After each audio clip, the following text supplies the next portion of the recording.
하나님 말씀은 사사기 3장 말씀입니다.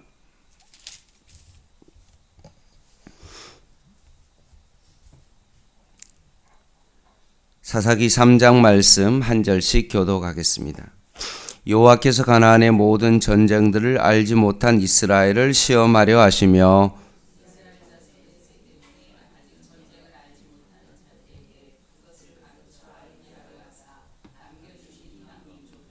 블레셋 다적 군주들과 모든 가나안 족속과 시돈 족속과 바알 헤르몬 산에서부터 하맛 입구까지 레바논 산에 거주하는 히위 족속이라.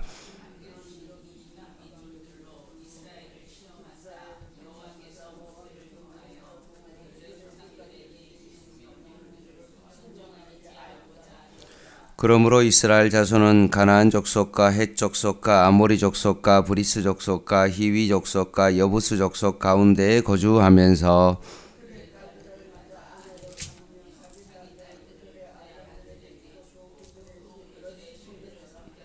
이스라엘 자손이 여호와의 목전에 악을 행하여 자기들의 하나님 여호와를 버리고 바알과 아세라들을 섬긴지라.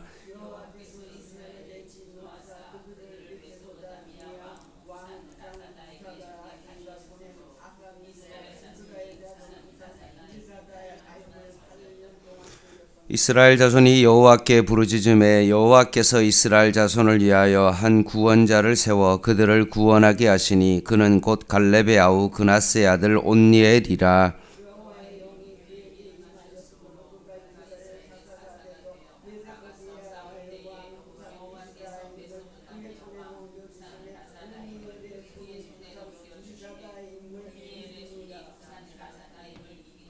그 땅이 평온한 지 40년에 그나스의 아들 온니엘이 죽었더라.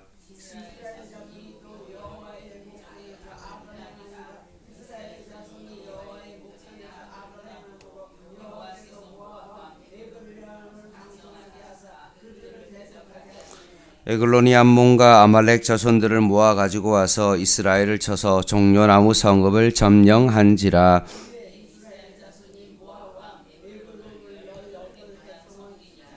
이스라엘 자손이 여호와께 부르짖음에 여호와께서 그들을 위하여 한 구원자를 세우셨으니 그는 곧 베냐민 사람 게라의 아들 왼손잡이 에웃이라. 이스라엘 자손이 그를 통하여 모압 왕 에글론에게 공물을 바칠 때에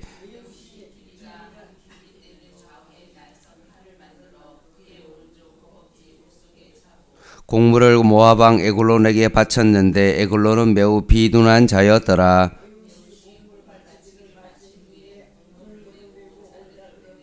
자기는 길갈 근처 돌 뜨는 곳에서부터 돌아와서 이르되 왕이여 내가 은밀한 일을 왕에게 아리려 하나이다 하니 왕이 명령하여 조용히 하라 하매 모셔 선자들이 다 물러간지라.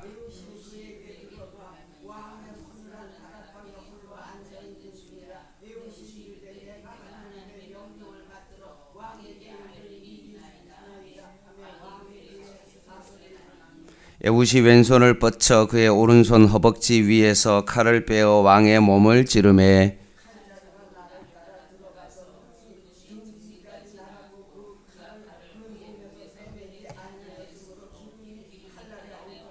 에웃이 현관에 나와서 다락문들을 뒤에서 닫아 잠그니라.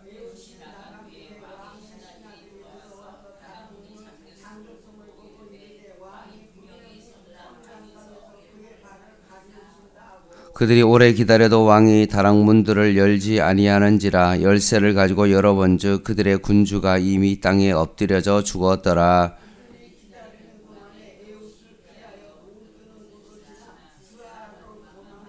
그가 이르러 에브라임 산지에서 나팔을 불매 이스라엘 자손이 산지에서 그를 따라 내려오니 에웃이 앞서가며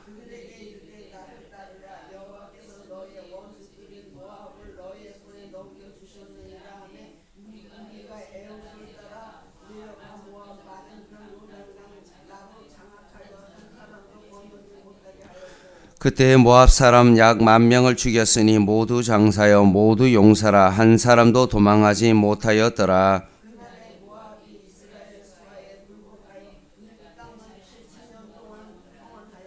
같이 읽겠습니다. 에훗 후에는 아나세의 아들 삼갈이 있어 소모는 막대기로 블레셋 사람 600명을 죽였고 그도 이스라엘을 구원하였더라. 아멘.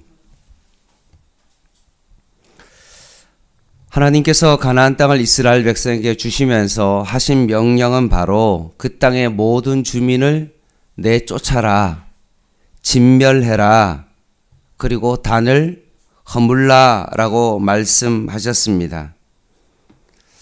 이 전쟁은 막강한 힘이 있어서 정복해 싸우는 전쟁이 아니라 하나님께서 이스라엘을 위해 싸우시는 전쟁이었습니다. 그리고 모든 우상의 근원을 쳐부수는 싸움이었습니다.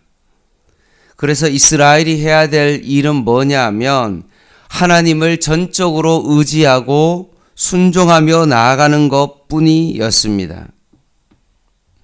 하나님은 이 싸움을 계속하라고 하셨는데도 불구하고 이스라엘 백성은 그 말씀을 듣지 아니했습니다. 그래서 타협하고 안주하기 시작했습니다.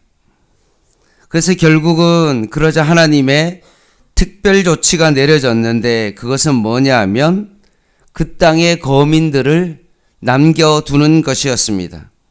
그리고 이것을 통해서 결국은 이스라엘을 시험하겠다라고 하셨습니다. 그래서 시험의 두 가지 의미를 가지고 있습니다. 첫 번째는 전쟁을 알지 못하는 세대에게 전쟁을 가르쳐 알게 하는 것이었습니다. 만약에 다 이스라엘 1세대들이 강야 세대들이 2세대죠. 그 2세대들이 가나안의 모든 족속들을 다 쫓아냈다면 3세대인 다음 세대들이 전쟁을 치를 이유가 없는 것입니다. 그런데 그들이 세상과 타협하고 하나님께서 명령한 전쟁을 다 쫓아내지 아니하였으므로 말미암아 그 땅 주민이 남게 되었고 계속해서 3세대들도 전쟁을 치르게 하나님께서 하신 것입니다. 그리고 또 다른 의미는 뭐냐 하면 순종입니다. 4절 말씀 한번 보겠습니다. 4절입니다. 3장 4절 같이 한번 읽겠습니다. 시작.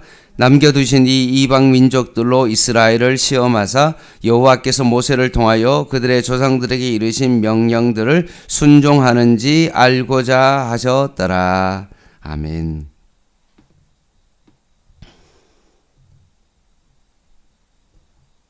하나님의 목적은 뭡니까?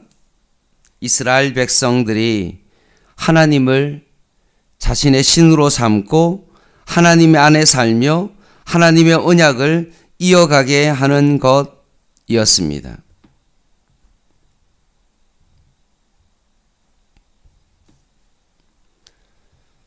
다음 세대들은 윗세대가 치른 전쟁의 의미도 잘 모르고 그리고 전쟁에 대한 그 메시지도 그들이 이해하지 못했고 그러자 그들은 우상과 타협하기 시작했고 안주하기 시작했습니다.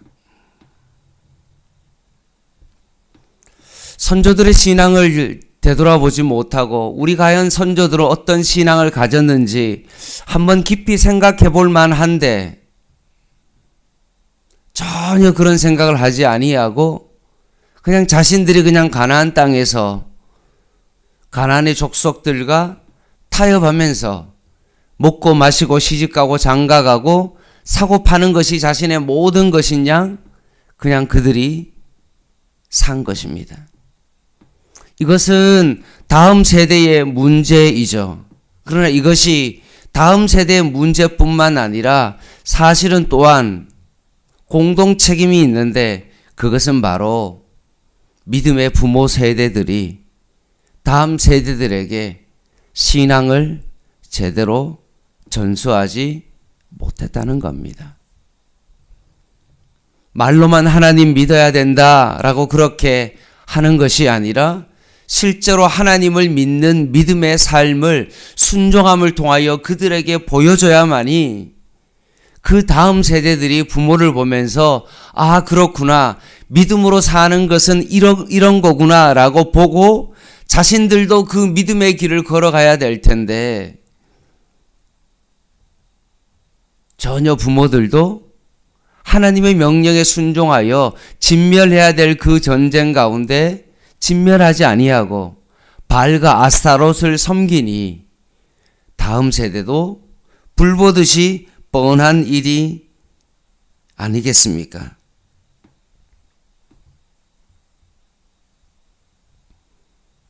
그래서 결국은 쫓아내지 못하고 가나안 주민이 남았는데 그 남은 가나안 주민을 하나님께서 결국은 이스라엘을 신앙생활을 잘 할 수 있는 도구로 그들을 시험하는 용으로 그들을 사용하시는 것입니다.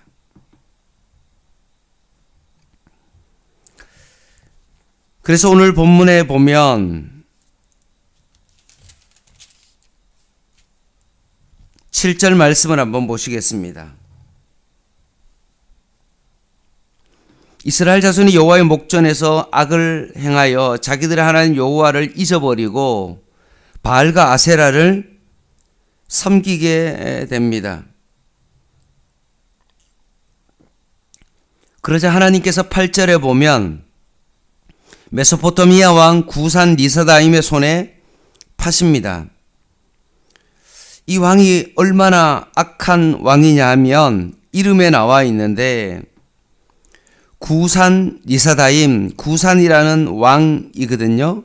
거기에 별명 같은 게 붙었습니다. 리사다임이라는 뜻은 쟤들이라는 뜻을 가지고 있습니다. 결국 구산왕은 어떤 왕입니까? 쟤하면 구산왕이라는 겁니다. 그만큼 악한 왕입니다.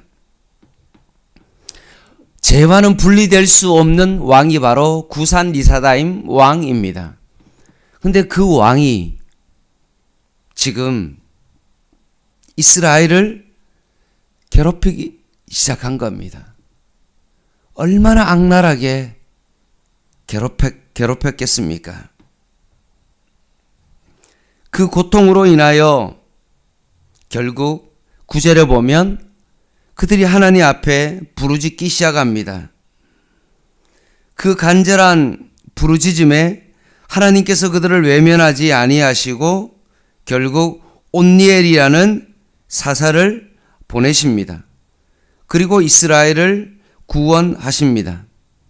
그 온니엘은 갈렙의 아우 그나스의 아들 온니엘이다 라고 했던 것처럼 갈렙의 조카이기도 하고 정복 전쟁에 있어서 누가 이 땅을 차지하러 갈까라고 했을 때 가장 먼저 손을 들고 그 땅을 차지하고 자기 딸을 악사를 준 사람이 바로 온니엘인데 그 온니엘이 이제는 사사로서 이스라엘을 구원했고 11절 말씀에 보면 40년간 평안이 있었다라고 되어 있습니다.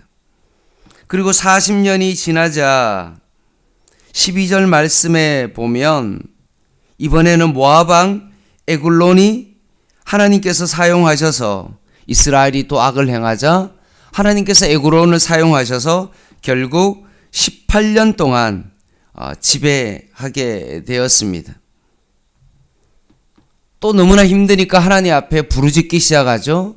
하나님께서 그리고 그 기도에 응답하셔서 이번에는 사사 에훗을 사용하셔서 구원하십니다. 에훗이 누굽니까? 베냐민 지파라고 되어 있습니다. 베냐민 어떤 사람입니까?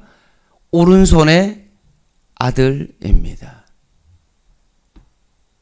오른손에 강점이 있는 지파, 오른손을 잘 사용하는 사람인데 에훗은 어떤 사람입니까? 지파의 강점과는 전혀 먼 약점을 가지고 있는 왼손에 장애가 있는 사람이 바로 누구입니까? 에훗입니다. 그런데 하나님께서 그 에훗을 사용하셔서 결국은 이스라엘을 구원하십니다. 그래서 80년 동안 그 땅에 30절에 보면 평온이 있었다라고 이야기했고, 삼갈이라는 사사가 그 뒤에 나오는데 31절에 단 한 줄의 기록이 되어 있는데 다른 것은 없고 그냥 아나세 아들 삼갈이 있다라고 했는데, 이 사람이 보면 소모는 막대기로 사용한 것을 보면 훈련된 군인이 아니라 농사를 짓는 평범한 사람이었을 것으로 추정되어지는데, 그 평범한 사람을 통하여서 하나님께서 이스라엘을 구원하십니다. 하나님은 평범한 사람을 통하여 하나님의 일을 하십니다. 자, 이제 오늘 본문을 통해서 두 가지를 생각해 보겠습니다. 첫 번째는 바로 하나님의 요구입니다.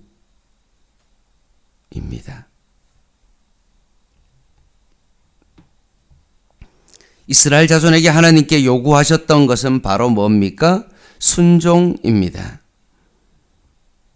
말씀만 듣고 그렇지 라고 생각만 하는 것이 아니라 실제로 적극적인 반응을 보이면서 말씀대로 반응하고 죄와 계속해서 싸워 나아가야 함이 바로 순종입니다.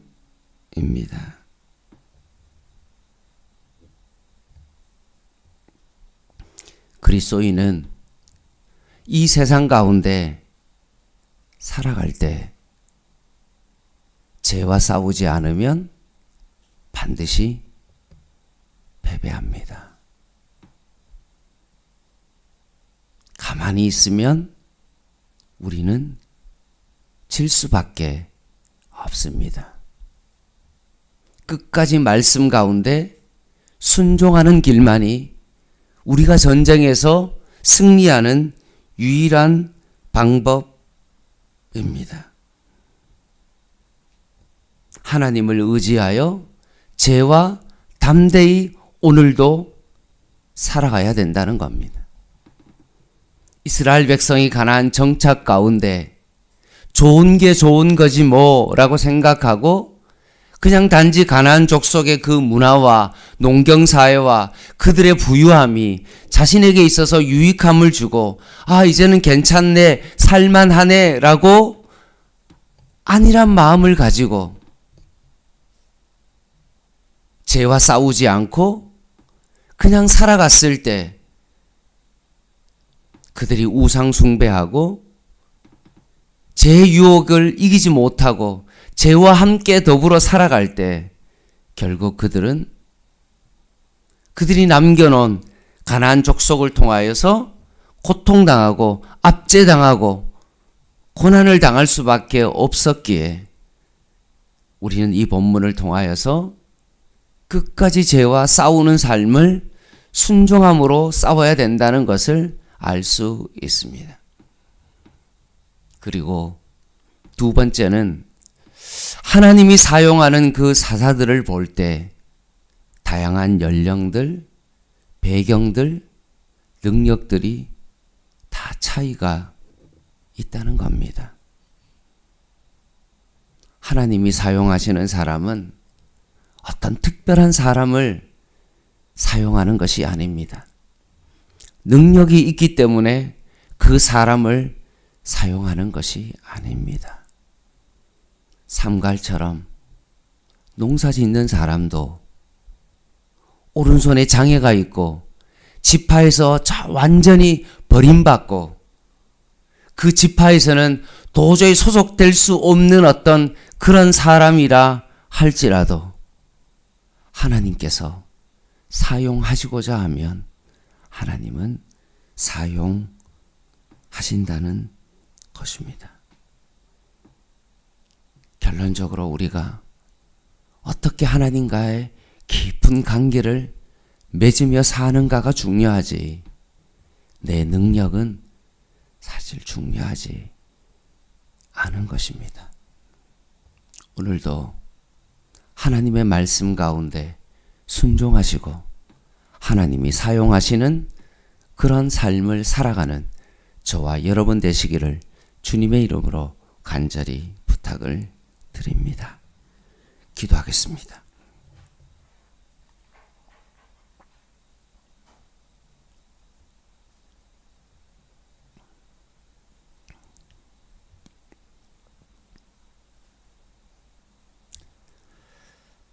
하나님 아버지, 우리의 신앙생활이 죄와 싸우는 것임을 적극적으로 하나님의 말씀 가운데 순종하는 것임을 저희에게 알려주셨사오니 오늘 우리의 삶이 이런 삶이 되게 하여 주시고 오늘도 이 새벽에 하나님과의 깊은 관계를 통하여서 하나님의 말씀 가운데 저희들이 순종하며 살아간다면 하나님께서는 언젠가는 우리를 사용하실 줄 믿사오니 우리가 온니엘처럼 에후처럼 삼갈처럼 하나님 앞에 쓰임받는 자가 되게 하여 주시옵소서.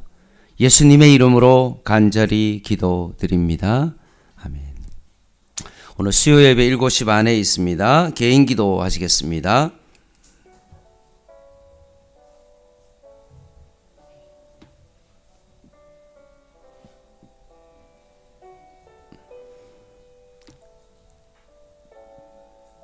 하나님,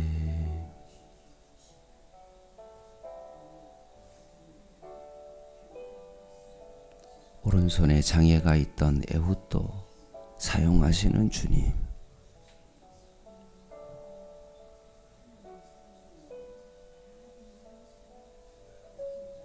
소무는 막대기를 가지고도 하나님께서 그를 사용하셨던 것처럼 아무런 쓸모가 없는 자들에게도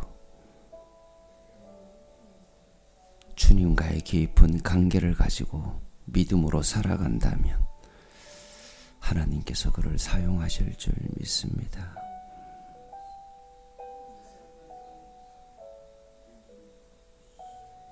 죄와 타협하지 아니하고 오늘도 적극적으로 죄와 싸울 수 있는 저희들 되게 하여 주시옵소서.